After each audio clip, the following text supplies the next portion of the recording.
All right, so for this week's story time from my book, Light of the Infinite, The Genesis of Light, this is the first in the series of 5 books. We're going to jump into the Torah portion called Vayeshev and touch on, I've also been going through, me and my friend, just, when you get disappointed by somebody or just toxicity in general from different people and how you navigate that, but also when you have expectations and you feel like you want somebody to mirror the love and care and sympathy and giving and all the things that you bring into a relationship, you hope that the other person can match that, especially when you're in a time where you actually need that to be matched. And sometimes it doesn't happen at all. And it's hard to figure out how to navigate these situations. There's this, the thought of bittul in Hebrew, which is self-nullification, which is kind of being mevatel, being in this space that you try to push aside your ego and your pride and come to the root of what is happening. Like how much of what you're feeling is just your own pride or feeling like they need to show up in this specific way, but that if you knew the whole story, then maybe these people, maybe somebody's going through something at that time and it's actually a situation in which you would be capable of giving them sympathy and showing up for them. But in your limited purview, you think, no, they need to be showing up for me right now. But maybe that's selfish because maybe they're going through something that's actually worse than what you're going through at the time. So it's hard to know exactly what's happening at any given time, of course. And we have to be mindful that everybody is going through their hardships and their journey and all that. So it's hard to just look at it. You'll often be disappointed if you're only looking at it from your perspective. So this chapter is called The Three-Sided Story. So we're going to jump in. And feel free to leave comments. Sometimes it's distracting, but at the same time, I try to read them and address them. So this is in the book, Light of the Infinite. You can get it on Amazon because I know people will comment and ask about that. So I'll try to mention it a couple times throughout. All right, we're jumping in. This is page 188. Blessings don't come easily in this world. Everything of great value comes through hardship. Even peace itself comes from being diligent in bittul, self-transcendence that we were talking about. Choosing how to navigate our reactions. Understanding that, as this chapter is called, there's 3 sides to every story. So we can't, just from looking at it from our perspective, we can't really know, can't zoom out far enough or understand what that other person might be going through. The deeper and closer a relationship is, the more chance there is of having difficult elements to work through and transform. If we want true intimacy, we need to be able to meet each other with open hearts so that each person feels they are being heard and seen and loved in a way that is balanced and clear. It's similar in relationships between parents and children. The amount of love a parent feels for their child is indescribable, but it comes from a constant giving of one's emotional and physical faculties. In the newborn stage, it's waking up every couple hours to feed, hold, or change the baby when we just want to have one solid night's sleep. Speaking from single dad. When they are older, it's a series of challenges that any human goes through and every parent wants to take on. But the connection cannot be deeper and the love more profound because of those challenges on the journey. Through the hardships come the blessings. So it's this, we see it through the newborn phase because we're caring for somebody who wouldn't survive without our love. So we can't just check out, they're only going to be eating if we're feeding them. They're only going to be taken care of if we're taking care of them. There's nothing that they could do. So it actually creates this element of this ahava, this love, this hav, Aramaic for giving, because they're existing purely through our giving, which is mirrored through God and creation and us as creations, meaning there's always just life in itself is being given through the divine, through our creator to us. So that's this giving and this love, this relationship that's seen through that. And it's the same, it's mirrored through a parent to the child, because without that, they wouldn't actually survive. So it creates this unconditional love that is beyond words, really. And it starts from that stage. In this Torah portion, Rashi says that Jacob, sought to dwell in tranquility. But as soon as he did, immediately the troubles with Joseph and his brothers began. And instead of peace, Jacob ended up mourning Joseph, thinking he was dead for 20 years, only reuniting with him in his old age. It said that when a tzaddik, a righteous person, wishes to live at ease, God says to them, are not the righteous satisfied with what is stored up for them in the world to come, that they wish to live at ease in this world too? Which sounds kind of harsh, but we're going to jump further into that. There's a song by Cage the Elephant that I remixed for Bonnaroo, the song's called Ain't No Rest for the Wicked. It's a play off the verse from Isaiah, there's no peace for the wicked. But in Talmud Brachot, in the Gemara, our sages say that the same in regards to the tzaddik, the righteous person, the righteous have no rest. And Yoav wrote that man was born to toil. Essentially, in this world, we have work to do, and we can't sit idly by while our unique gifts and talents grow stale. As we covered in the last chapter, last week, we are all interlinked, especially on the spiritual level. And so, by fulfilling one's mission, a righteous person is helping to complete the missions of the righteous souls that preceded them. This comes into play with Jacob as he sought to dwell in tranquility. But this tranquility only came to fruition after Jacob went through the hardships of Yosef, of Joseph's descent in Egypt. The Lubavitcher Rebbe from Chabad explains that this brought about the complete bittul, this nullification that we're talking about. Jacob's relationship with the material was to engage with it in order to transform it, but not to allow it to pull him down, continuously elevating it back to its source. But Joseph took this a step further when he was brought against his own will down to Egypt as a slave. So Jacob ultimately found himself in Egypt, was able to merit bringing the sparks of holiness that are found in the lowest levels of material existence. It was the very elevation to the highest level of materiality and physicality found in the lowest level that allowed Jacob's request of dwelling in tranquility, a taste of the world to come, in this life to be answered. So it's this thought that, first of all, there's Maaseh Avot Simon Labanim, which means like the acts of our patriarchs and matriarchs are prophetic indicators of what's to come for ourselves. So we see this with Avram, with Abraham. He went to Egypt before he went to the promised land. God was saying that there is this land that you need to possess and that's like basically waiting for you, Israel, but that you have to find it. He has to go on the journey, because when you have this desire for something, when you have the ratzon, like the true desire, you have to build up that ratzon. That's the idea. And then you can earn it. And then you have this attachment to it that's on a deeper level than it just being given to you.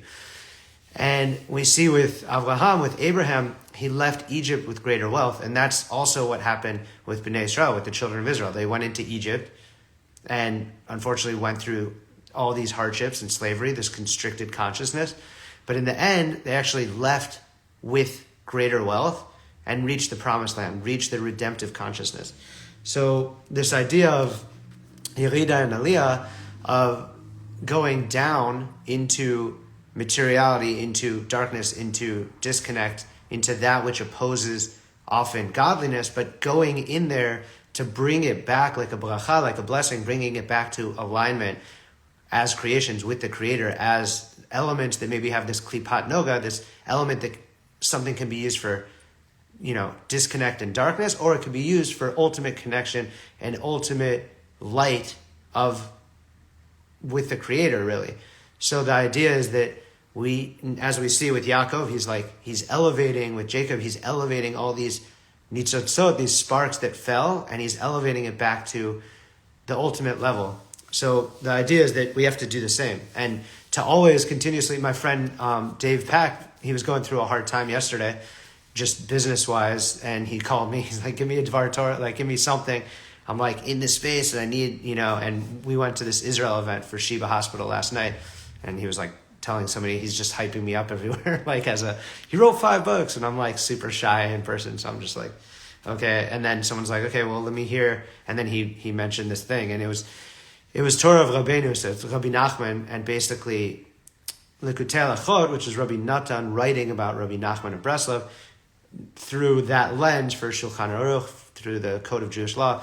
It's always finding the good point. So, and he's correlating it to nighttime, which is actually also correlated to right now, the time that we're in winter, where our waking hours, we have the most waking hours with the most amount of darkness because it gets dark early. And just in general, this idea, and Rabbi Nachman is always talking about this, basically this tikkun chatzot, which is the darkest point of the night, which is when there was a northern wind that sort of played on the harp of King David. And then he would compose these Tehillim, these psalms that, everybody in the world is familiar with, is reading. So much of even modern music is still inspired by King David. I remember there was this interview on Mislabeled where, Matisyahu was talking about how people would call him out for cultural appropriation because he was doing reggae. And he was like, that doesn't make any sense because I'm Jewish and all of reggae is basically a cultural appropriation of our writings. Of course, Bob Marley, who's also, comes from Jewish background, but he's writing about Exodus. He has that album called Exodus. It's based on Shmot, on Exodus, the second book of the Torah. And then so much of the writing within that genre is pulling from King David, King Solomon, and the 5 books of Moses. So he was saying, if anything, I'm like bringing it back to its source, which was amazing. I never actually thought of it that way. But yeah, I don't even remember where we left off here. Went on a huge tangent. Okay, so the Zohar teaches that after, okay, so let me finish the thought. I remember where we were. So he wanted this chizuk, he wanted a bit of strength in his day because he was having a hard day. And so Rabbi Nachman brings in Likutei Halachot, he's talking about the Nikudat Tova. So like this little good point within yourself that the Alter Rebbe starts off the book of the In-Betweeners, Tanya, and he says mamash. So he's saying that little spark, that little light within yourself is actually the godliness, is the nefesh elokit. It's the godly soul within you. But when Rabbi Nachman is talking about it, he's talking about that goodness that often becomes diminished within ourselves. So when we're looking at ourselves or any given situation, sometimes we look at the bad, and then that comes to color the entirety of that situation or even ourselves. And we're thinking, no, I'm all bad, or this is all fear and anxiety that's taking over me, and I'm feeling in this certain way. But you could start to shift if you look at the good point and realize you're here for a reason. You have godliness within you. You have that light and spark and that potential for goodness within you. So all you have to do is look at that and start sifting that good from the bad. And then eventually it can start to become all good. And then you start to view the given situation or yourself as all good. And Rabbeinu is talking about it in terms of making music. So much of, we just did this Tikkun HaKlali festival. It's the 10 Prakim, the 10 chapters of Tehillim that are the complete remedy, but they also mirror these 10 melodies that Rabbi Nachman talks about a lot. And melodies, he's saying that at least when it's in key and it's beautiful, when you're listening to something that's out of key and there's dissonance, then, it doesn't sound right? So the idea is that oftentimes we are somebody, or we're embodying this element of disconnect and dissonance, so we don't feel in tune. So that's why we start to feel down or depressed, or fear and anxiety is taking over. So the idea is if we could sift the good notes from the bad notes within ourselves, then we could start to create melodies. Then we could start to feel aligned again and in tune as creations with our Creator. So this is also correlated to Tikkun Chatzot, this idea of King David and this ruach, this northern wind that would play on the harp, it would inspire him to write these different chapters of Psalms. And if you read those chapters, it's this mashal, it's this analogy that he was actually going through, which are these different wars and which are these different people, including his son, that are coming to kill him and all this stuff. But at the same time, when we're reading it, we're supposed to be understanding and reading it that these are also happening within ourselves. All these different stories, these elements, these wars. It is the Yetzer Hara, it is the evil inclination, the Sitra Achra, that which opposes connection, alignment, love, light, and all of the goodness. So all of those things are almost at war. We're at war, the Yaakov and Esav, this war of Edom and Israel, this is happening within us. So at all times, we want to be, in the spiritual space of full alignment, full faith, full trust, but that's very hard. Yaakov started at the Ekev, he started at the bottom, at the heel, and he has to keep climbing. It's like I mentioned, like Drake, like we started at the bottom, now we're here. So this is at all times. We're always in this struggle of the physical and the spiritual. And that is mirrored in these Tehillim, in these overcoming these different battles, which happened historically, but is also happening within us. So the Zohar teaches that after this period, Yaakov was granted another 17 years of pleasure, luxury, delight, ecstasy, as it's written, and Yaakov lived with pleasure and delight, like the righteous who will delight in the radiance of the infinite light. It's interesting that this period of delight and tranquility came after the 22 years that Yosef was away from Yaakov, which perhaps was a tikkun, a rectification that Jacob himself needed for the 22 years that he had spent away from his father, Yitzchak, Isaac. But going back to the initial breaking of Jacob's tranquility, it began when Joseph told Jacob about his brother's inappropriate behavior behind their backs. So it's this element of lashon hara, like speaking slander or evil. So Joseph's karma came quickly. Everything that he had reported to his father about his brothers came back to him.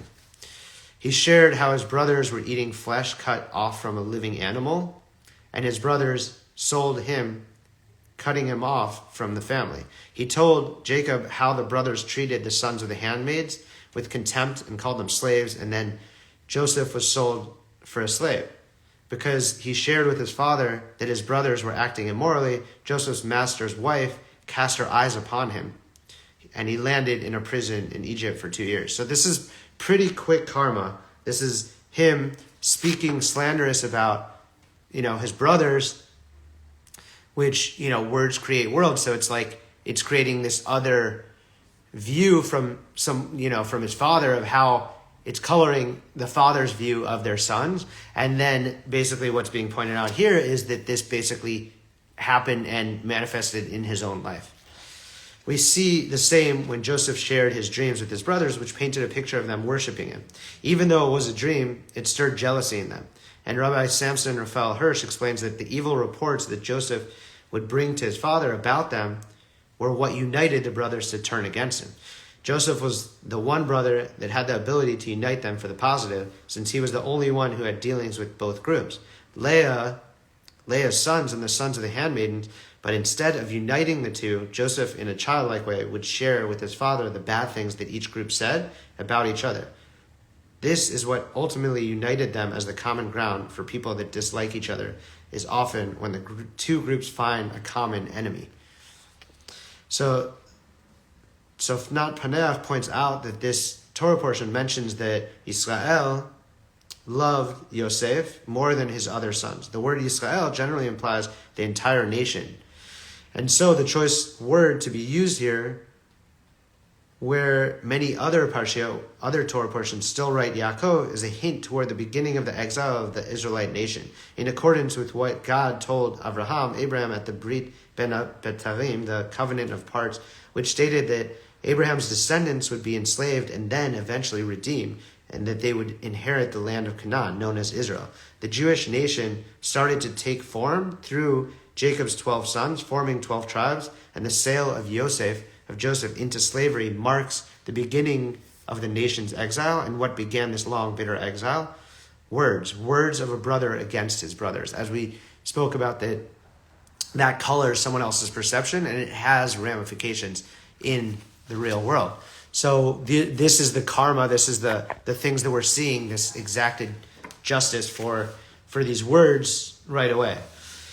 So words create worlds, and God spoke existence into being. Words have the power to create, but also to destroy. It's not surprising that it's forbidden to speak lashon hara, this evil tongue, which means speaking negatively about someone else, even if it's true. As Tupac says, only God could judge me. There are essentially three sides to any story.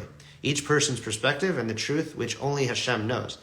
When we spread stories about others, whether true or not, we are destroying the potential of connecting elements and people, and in some cases, destroying the connection that already existed between people.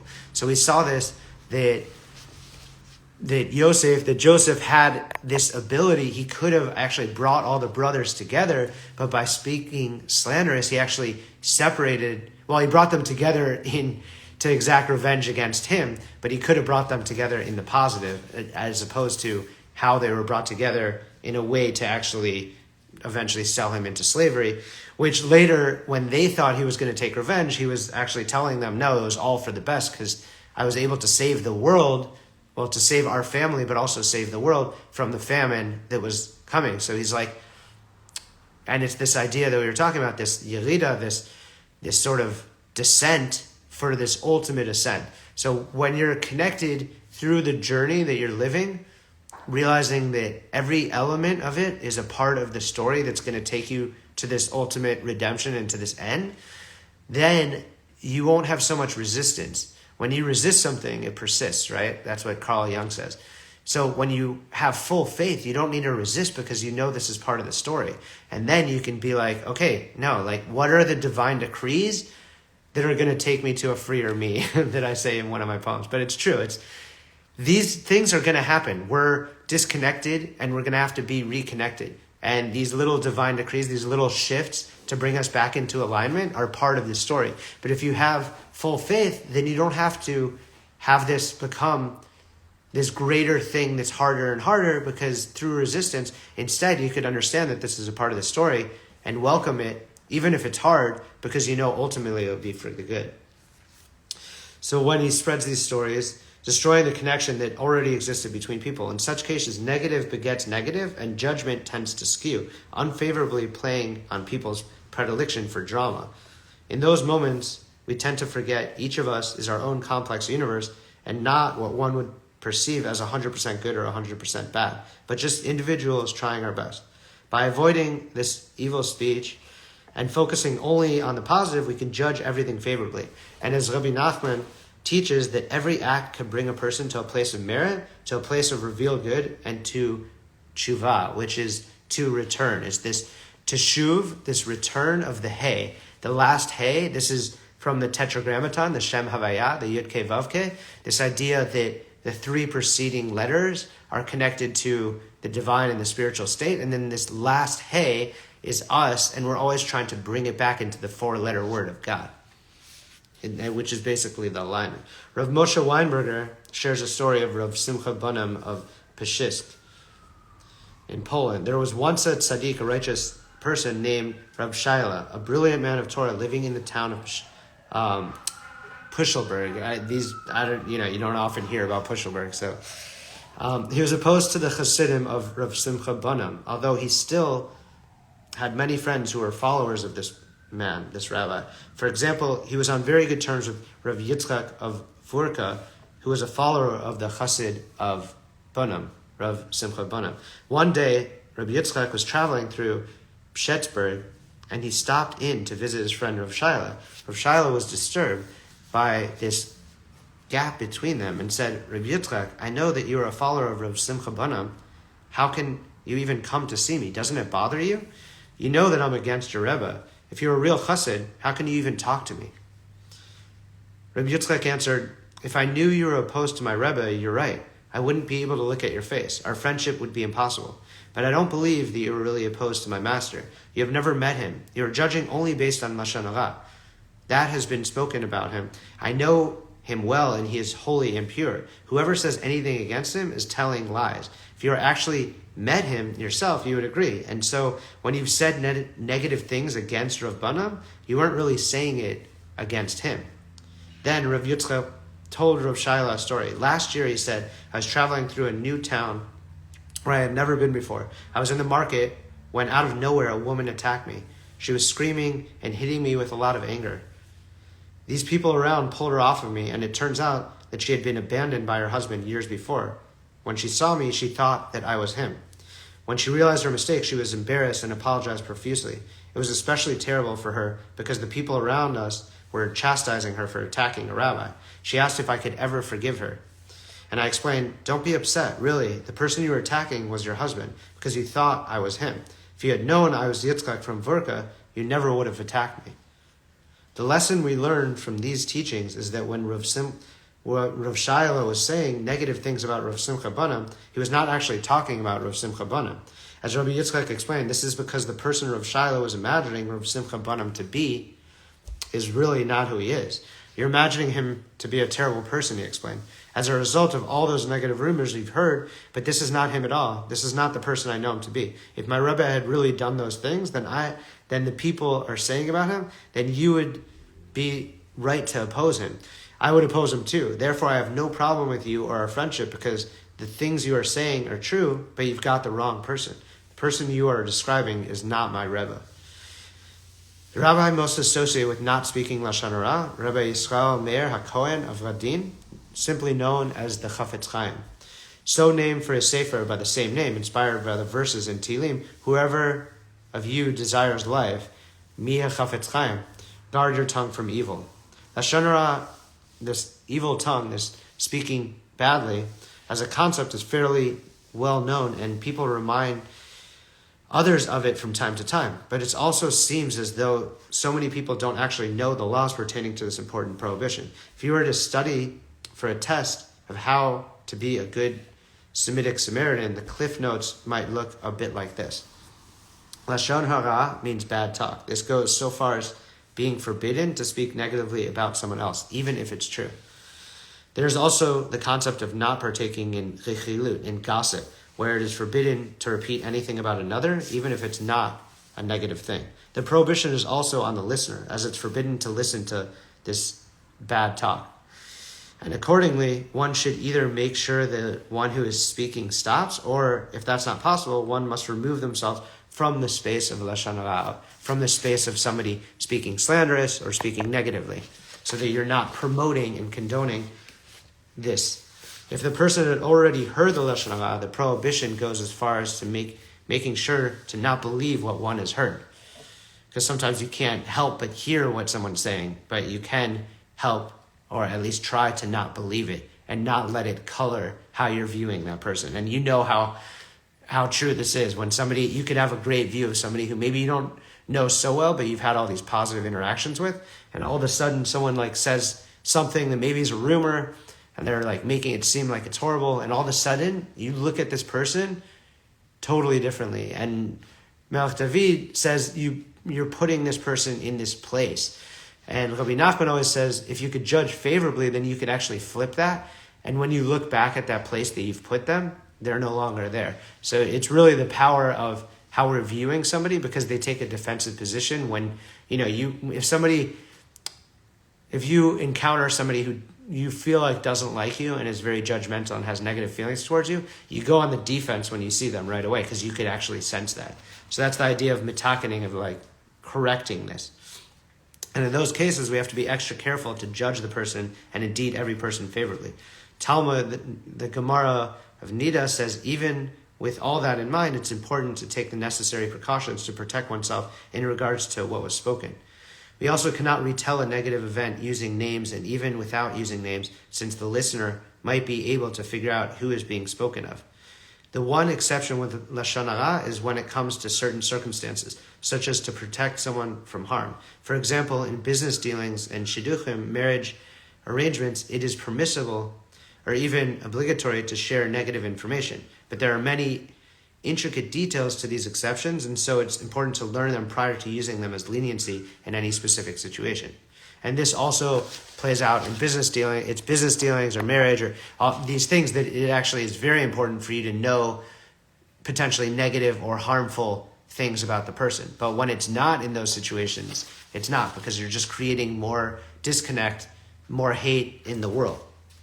So it really depends on the specific circumstance. The Baal Shem Tov explains that lashon hara, this bad speech, kills three people: the inventor of the slander, the one who relates it, and the listener. He adds that this kind of spiritual murder in many ways can be considered more severe than physical murder.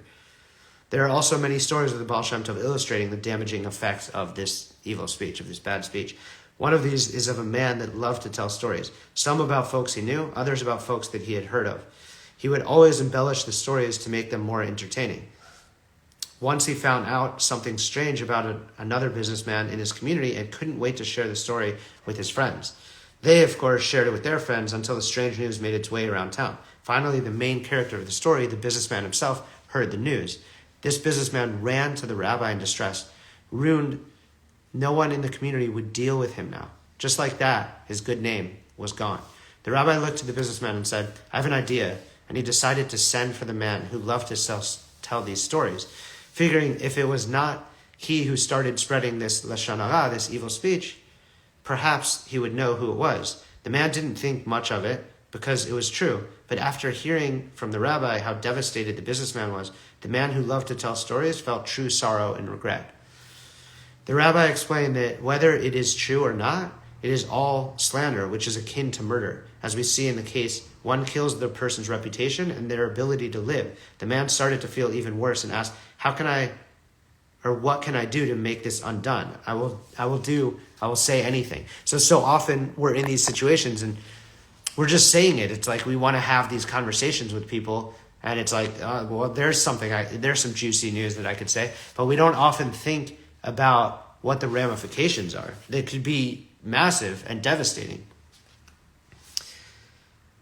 So the rabbi looked at the man and told him, "Go to your home, find a feather pillow, and bring it back to me." The man thought this was a strange request, but it seemed easy enough. He fetched a pillow and came back to the rabbi. The rabbi opened the window and handed him a knife and said, "Cut it open." The man replied, "But Rabbi, here in your study, it will make a mess." The rabbi nodded that it was fine and said, "Do as I say." So the man cut the pillow and saw a cloud of feathers come out, landing on the chairs, on the bookcase, on the clock, on the cat, which jumped after them. They started to float over the table and into the teacups on the rabbi and on the man with the knife, and a lot of them flew out the window. The rabbi waited 10 minutes and then looked at the man and said, "Now bring me back all the feathers and stuff them back into the pillow, all of them, mind you, not one may be missing." The man stared at the rabbi, the Baal Shem Tov, in disbelief and said, "That's impossible, Rabbi. The ones here in the room, I might get most of them, but the ones that flew out the window are gone. Rabbi, I can't do that. You know that." The rabbi looked to him and said, "Yes, that's how it is. Once a rumor, a gossip story, a secret leaves your mouth, you do not know where it will end up. It flies on the wings of the wind, and you can never get it back." The rabbi waited a couple more minutes as the man felt horrible and then said to him, "Now it is time to deeply apologize to the person about whom you spread the rumor. It will be difficult and painful, but it's the least you can do. You will have to do the same with the people to whom you told the story, making them accomplices in this lashon hara." So he was really illustrating in such a clear way the damaging effects of these stories, of telling these, you hear a rumor and you're just making conversation and you're not realizing the effect. And the rabbi's illustrating that you really can't even correct it. You could do your best to apologize to the person and to some of the people, but once this story is out, once you've done this, once you've spoken, badly about somebody and spread these rumors, you can't correct it. So that it's to illustrate that how important it is to not do this, to not have this negative speech, because it's not only putting the person further in this negative space, it's also doing the same with you. So we're mirroring each other. So now you're existing in this judgmental negative space. So the idea is, because it's so hard or impossible to rectify in all of the ways, you have to avoid doing it at all. And of course, there are exceptions, as we mentioned in the Talmud and the Gemara. Of course, when we're talking about marriage, somebody's going to marry somebody, or a business, if you're going to be a partner with someone, these are things that you need to know, these bad things or whatever about this person, so you can make an informed decision. But to just be out there talking badly about people, existing in a space where you're only speaking negatively, that is forbidden. The lesson for us in this Torah portion, just for people that are joining us now, this is Storytime. This is my first book in the 5-book series called Light of the Infinite. This is the Genesis of Light. We're in the Torah portion, Vayeshev, and this chapter is the 3-sided story. So now we're on page 196. The lesson for us in this Torah portion is clear. Lashon hara, this bad speech, has very heavy consequences. But when reading the Torah in regard to Yosef and the brothers, we have to keep in mind that in their case, they were acting in their time in accordance with what was destined for us to have a descent to Egypt, which was needed for the eventual ascent to Israel, as we spoke about. And so Abarbanel stresses that the Torah does not want to disparage Joseph, but rather praise him for being diligent and wise, and stresses the importance of speaking up to their father as an attempt to keep them from sinning. He explains that the brothers are also not to blame, as they were acting out of the assumption that Jacob wanted to reject them, just like Abraham had done with his first son, Ishmael, and Yitzchak had done with his firstborn, Esau. So they thought that Joseph was actually... What they didn't realize was that their father, Yaakov, had sort of perfected this spiritual imbalance that existed prior with Isaac and with Abraham. So with Abraham, as the Arizal talks about, that there's this spiritual imbalance. I think we might be jumping over here anyway. Yeah, let's jump into the book because I think I touch on this. I wrote this chapter 2 years ago, so it's, But the Arizal explains that the brothers knew that previously there was always one son worthy of spreading the consciousness of Hashem, of God, in the world, and another son who was too egocentric to do so. They knew that the unworthy, egocentric son had to be sent away so that the mission and potential of revelation in this world would not be contaminated. They thought Joseph was the unfit one of their generation, knowing that the light of Abraham was purified by the rejection of Ishmael. And when this light was passed on to Yitzchak, Isaac, it still contained some secondary impurities which had to be fully purified by the rejection of Esau, of Yaakov, of Jacob's brother. Yosef's brothers mistakenly thought that the rejection of Yosef was needed in their generation for the same purpose. The Ari explains that the brothers thought Yosef was blemishing the sefirah of Yesod, of the foundation, which he's correlated with, which corresponds to the tzaddik, to the righteous, by slandering them to their father Jacob. This being their antithesis of peace. They feared blessings wouldn't flow to the family, since peace is the ultimate vessel for receiving blessings. We can see this in the word shalom, which shares its root with the word shalem, meaning whole. A vessel which is whole will not have any cracks in it, and will certainly hold whatever is coming down into it. This is why Yesod is associated with peace, because it is the vessel which the divine blessings flow into Malchut, into kingship or sovereignty. The incredible quality of Malchut, the 10th Sefirah from the Tree of Life, the Sefirot, is that it contains two completely opposite qualities: exaltedness and its opposite, humility. But these combined bring the redemption. Rav Moshe Wisniewski in Apples from the Orchard writes, Joseph felt that he was the guardian of Yesod, that he was the long-term peacemaker, while his brothers felt that he was an obstacle to peace. They, of course, were wrong. Peace is meaningful only if it's predicated on submission to God's will. Otherwise, if there is any element of self-orientation or egocentricity in the so-called peace, it cannot be true peace and will fall apart sooner or later. This egocentricity will eventually surface, and as soon as it does, petty self-interests will outweigh the motivation for peacefulness. Thus, although the brothers were correct in their vision of peace as being crucial to the perpetuation of the divine idea, they were wrong in giving precedence over the more fundamental issue of divine service. Peace is a means, a vessel, not an end. Only when recognized as such can it be meaningful and therefore endure. In a sense, all these events were actually directed by Hashem, by God, even though the brothers and Yosef seemed to be acting in their own free will. At the end of the series of events, Yosef looked to his brothers and said, Elohim thought it for the good. And even if the decrees of exile was ordained from Brit Ben Abitarim, it was the sinat chinam, this baseless hatred, that was a major factor in manifesting the exile in Egypt. And so we learn from this that jealousy and hatred have grave consequences. And humility is what brings redemption. Rabbi Nachman teaches that the place named Canaan is similar to the word hakana, submission, indicating that through humility, a person can dwell in the Holy Land, reaching their promised land. In the words of Lin-Manuel Miranda, the creator, as you know, of Hamilton, in a speech that he gave for the 2016 Tony Awards, we chase the melodies that seem to find us until they're finished songs and start to play, when senseless acts of tragedy remind us that nothing here is promised, not one day. This show is proof that history remembers. We live through times when hate and fear seem stronger. We rise and fall, and light from dying embers, remembrances that hope and love last longer. And love is love is love is love is love is love, cannot be killed or swept aside. And so I pray that we lean into hope and humility as we judge each other favorably and guard our tongues to not speak ill of each other. And instead of even an ounce of sinat chinam, this baseless hatred, our default becomes ahavat chinam, which is baseless love, which will surely usher in the final redemption consciousness and reaching that Yisrael, the promised land within ourselves and in actuality. Love you guys. Shabbat Shalom. This is all from my first book, Light of the Infinite, The Genesis of Light. You can get it on Amazon, Barnes & Noble, and all the other good stuff.